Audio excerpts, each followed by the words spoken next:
포인트 성형외과 박남석 원장입니다. 오늘 설명드릴 주제는요, 눈매 교정 수술 후에 눈매 교정이 너무 과교정돼서 놀란 눈이 되거나 과교정된 것 때문에 당김이 너무 심해서 눈을 뜨기가 힘들거나 눈을 떴을 때 당김으로 인해서 두통이 오고 여러 가지 증상들이 나타납니다.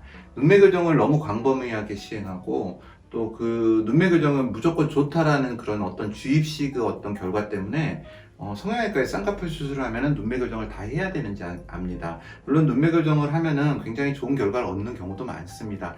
대부분의 경우에서 한국인들의 경우에 제가 수술을 해보면 눈매 교정을 하는 게 좋은 경우가 많습니다. 물론 안검하수 수술하고는 구분이 돼야 됩니다.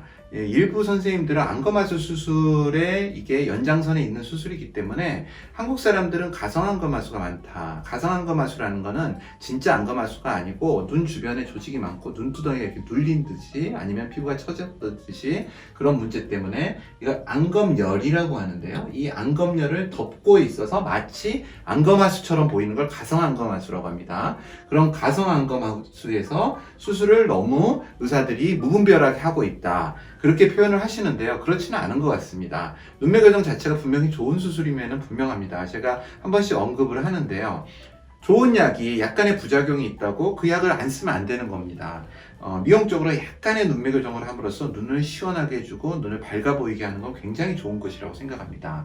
그런데 가장 큰 문제는 무분별하게 혹은 또 눈매 교정에 대해서 굉장히 세심한 이해 없이 그냥 단순하게 수술을 하면 된다. 혹은 또 많은 병원에서 큰 대형 병원들이 수면 마취를 하고 알지도 못하는 의사가 그냥 절개를 해가지고 눈매 교정을 합니다. 수면 마취를 하고 눈매 교정을 하면 제대로 맞춰질 가능성이 거의 없습니다. 수면 마취를 깨서 다시 한번 확인하고 또 잡아줘야 되는데 그 편차를 줄일 수 있는 수술을 하자면 시간이 굉장히 많이 걸립니다. 그렇지 않은 게 대형 병원의 현실인 것 같고요. 어찌됐든 간에 그래서 이제 저 역시도 눈매 교정을 할 때는 절개보다 비절개를 가장 선호하는 큰 이유 하나가 오차를 줄일 수 있기 때문입니다.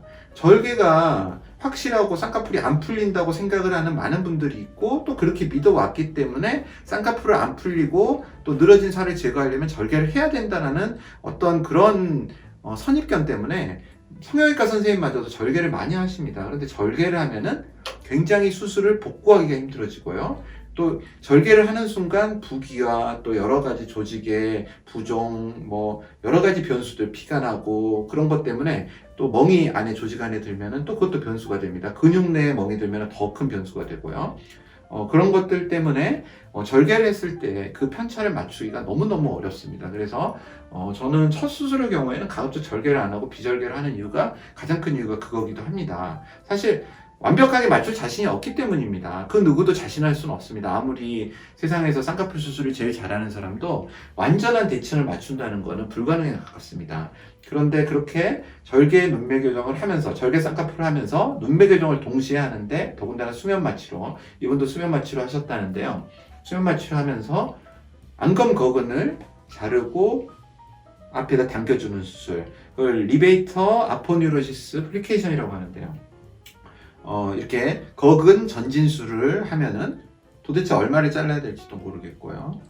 눈을 떠서 이제 환자분과 대화하고 눈을 뜬 상태에서 보면서 하면은 그래도 정확합니다. 그조차도 마취 주사를 하기 때문에 부분 마취를 하기 때문에 눈이 부어 있어서 사실 맞추는 게 쉽지 않습니다. 그래서 이제 눈매 교정을 절개로 하게 되면 이런 결과가 나오기 쉽습니다. 과교정된 거죠. 또 수면 마취를 하는 환자분이 나중에 확인을 하더라도 약간 깬 상태에서 약간 졸립기 때문에 눈을 제대로 못 뜹니다. 거기서 이게 잘 뜬 거다고 맞춰서 딱 크게 띄워놓으면은 나중에 완전히 환자분이 의식을 차리고 깨어버리면 눈이 너무 과교정되어 있는 겁니다. 그래서 사실은 수면 마취를 하는 건 가장 바람직하지 않은 방법이라고 생각을 하고요. 만약에 수면 마취를 하면 저도 수면 마취를 가끔 합니다만은 수면 마취는 고통을 피하기 위해서 하는 건데요. 수면 마취를 하게 된다면 모든 거를 다 박리를 하고 다 노출이 된 상태에서 환자분을 깨우고 완전히 의식을 차릴 때까지 기다린 다음에 눈을 뜨는 걸 보면서 그때 당김의 정도를 결정을 하는 게 올바른 방법일 것입니다. 이분의 경우에는 지금 눈이 거의 여기 하얀 자가 거의 안 보이지만 좀 보일랑 말랑하죠. 사배간이 될 정도로 눈이 사배간은 여기도 하얀 자가 보여야 되지만 사실 놀란 눈으로 보입니다. 얼마나 피곤하겠습니까? 눈을 저렇게 뜨고 다니면요. 아무리 이게 잡아주고 있다 그래도 피곤하고 굉장히 불편하고 불쾌하고 또 다른 사람이 봤을 때 이 눈을 어떻게 보겠습니까? 지금 수술한 지 16일째입니다. 그래서 제 수술을 결심을 하고 저를 찾아오셨습니다. 제 수술을 하는 거는요, 눈이 놀란 것보다도 사실 눈이 너무 힘들어서입니다. 환자분한테는 극한의 고통입니다. 그래서 이제 설명을 드리면 속눈썹이 이렇게 있고 눈을 감았을 때 모습이 있다면 여기에 건판이 있죠. 제가 항상 설명드린 건판이 있고 안검거근, 리베이터 머슬이라고 하는데 안검거근이 이렇게 내려오다가 거근막으로 바뀌게 됩니다. 이 환자분이 하신 수술은 이걸 이렇게 자르고요. 이만큼이 없애버리는 거죠. 그 다음에 이 부분을 여기다 갖다가 고정을 하는 겁니다. 앞선 사진에서 제가 전후 사진에서 유튜브에서 설명을 드린 부분이 있는데요. 이 고정이 좀만 아래로 가도 점막 들림 현상이 생깁니다. 사실 이분도 점막 들림이 좀 있죠. 잘 보이진 않지만 점막 들림이 있고 이렇게 이 방향에서 이렇게 당겨 버리니까 눈이 이렇게 들려 버리겠죠. 그래서 안검 외반이 생기게 됩니다. 그래서 이제 이럴 때 수술은 어떤 식으로 해야 되느냐. 지금 이거가 이만큼이 없어져 있고 여기에 가서 고정이 돼 있죠. 그러므로 이 부분을 다 박리를 해서 유착을 해체를 합니다. 그러면 어떤 결과가 되냐면요. 눈을 감았을 때 이렇게 돼 있죠. 건판이 있습니다. 그럼 이렇게 갭이 생길 것입니다. 이게 거근막이고요. 여기까지는 근육이 와 있을 것입니다. 이분도 실제 그랬고요. 안검거근에 근육이 와 있고 여기서부터는 근막으로 바뀌어 있고 여기서 딱 떼내니까 이런 상태입니다. 만약에 이대로 수술을 멈춘다면 안검하수가 심한 안검하수가 오겠죠. 초기에는 안 올 수도 있습니다. 이 밑에는 뮬러근이라는 근육이 있기 때문에 그 근육이 보상으로 눈을 뜨는데 일조를 합니다. 그러다가 얘가 뮬러근이 힘을 탁 풀려버리고 이제 난 지쳤어. 이제는 눈을 뜰 수 없어. 그렇게 되면은 정말로 심한 안검하수가 와서 눈을 아예 못 뜨는 상황에 이르게 됩니다. 그래서 이대로 두고 나올 수는 없고요. 이 갭을 어떻게 채울 것인가? 다시 당겨서 하면 눈이 이렇게 되겠죠. 그래서 이제 이 갭을 채우는 방법이 세 가지가 있습니다. 첫 번째가 로테이션 플랩이라고 플랩을 이용한 방법입니다. 이렇게 절제를 합니다. 로테이션 플랩이란 건 한국말로 회전 비판술입니다. 회전 비판술. 이제 결국 이 근막의 길이를 연장을 해서 여기까지 이 갭을 메꿔야 되겠죠. 그래서 길이를 연장하기 위해서 이 부분을 이렇게 잘라서 이 부분을 여기로 가져오게 됩니다. 그럼 이만큼의 길이가 연장되겠죠. 이렇게 보시면은 이게 이제 여기가 이런 식으로 내려오겠죠. 그리고 여기 이제 갭이 생길 겁니다. 다시 이런 식으로 내려오고 또 갭이 생길 것이고요. 이거를 여기에 고정을 하게 됩니다.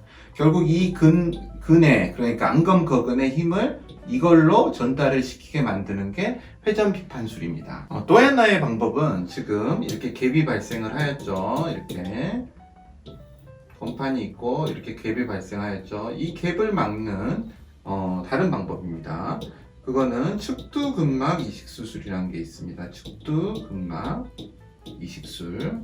이게 이쪽 측두근에 이게 근육이 있는데요. 여기에 근육을 둘러싸고 있는 근막이 굉장히 얇습니다. 그래서 우리 안검거근의 끝부분에 있는 근막과 비슷합니다. 그래서 강도도 좀 비슷하고 그래서요. 이 부분을 이식을 해서 여기와 여기를 꼬매주면은 여기 안검거근이 눈을 뜰 때 당기는 힘을 이 건판에 전달할 수 있도록 수술을 하는 방법이 측두근막술입니다. 단점은 이곳에 흉이 생기겠죠. 물론 잘 머리카락 때문에 안 보이는데요. 그리고 두 가지의 수술을 한꺼번에 해야 된다는 불편함이 있습니다. 당연히 수술 시간이 길어지고 환자분이 이쪽 부위에 통증도 느낄 수 있고요.